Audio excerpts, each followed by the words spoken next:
Hi everyone! Just recently, the full version of the 67th series was released, which differs from the real parts.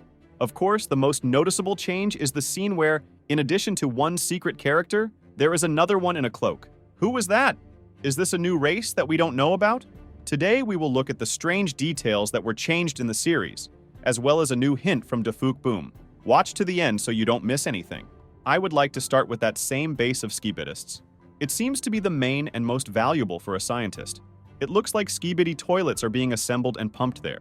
It is noticeable that this place is very important for toilets, and that is why a real scientist teleported here, even though inside a fake. And this is where the transformation of people into SKIBIDI toilets takes place. It also seems to me that in addition to the appearance of SKIBIDI toilets, there are experiments on various agents as we saw in the early episodes. Let me remind you that in one of the episodes, we are shown a scientist who tests parasite technology. It seems to me that this should be done in this building. As a result, it turns out that the agents are located right inside the main laboratory, and the Titans are outside to monitor the situation and protect themselves from large skip toilets. It seems that the end of the war is somewhere nearby, because they have already reached the finish line. The main villain is already under your nose, and all you have to do is kill him. But still, the ending is not as close as you think. First of all, SKIBIDI toilets are so popular that it would be stupid to end it. Secondly, although temporarily, the scientist and the real G-Man managed to escape. And thirdly, besides the endless war between agents and toilets, the series has a trump card in the form of these secret characters, which I will tell you about soon. The fact is that even if there is ever a finale in this series, in any case, it will be a soft restart, and old characters will be replaced with new ones. After all, you cannot lose such a large audience. Well, now let's talk about those same secret agents. Let me remind you that initially there was only one person standing there, and only in the full version of the series did a second one appear there.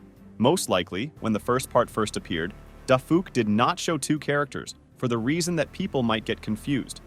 After all, when the first part of the 67th episode was released, the audience did not know how it would end and what we would see.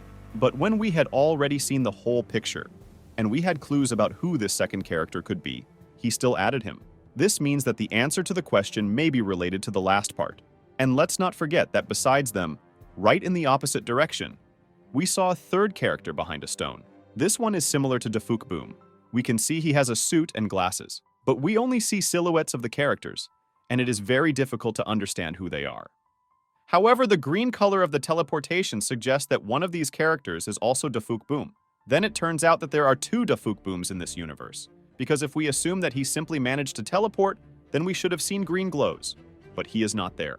In fact, this theory makes sense that if the defect really has several variations, and not all of its variations are good, this could explain why in some episodes it helps agents, and in others it helps toilets. But then, who is the second character? Notice that this character has a cape, but which other character has a cry? This is male Woro 9. But this is just an assumption and nothing more. But I wouldn't be surprised if it was him. Now let's talk about the new race, but first about the background. Before the release of episode 67, this t-shirt appeared in the store. So the fact is that until the 67th episode of Speaker Mantanat did not show the ability to shoot from a cannonball. And it turns out that the shirt predicted the future of the series. And now this same poster is coming out, in the same store. It looks like an ordinary poster, but if you look closely, you can see a projector. But what does the projector have to do with it if there are 4 races in the series? But perhaps this is a new race that we will see. Of course, this is not 100% information, but it exists. After all, this is the official Dafuk Boom store, which he closely monitors so that only proven products and designs are added there, and would not make such a mistake. Therefore, he either deliberately confuses us, or this is a real spoiler for the most attentive and the first appearance of the Projector Men. What do you think? Will there be a new race? Write in the comments. That's all. Subscribe to the channel and like, so you don't miss new videos.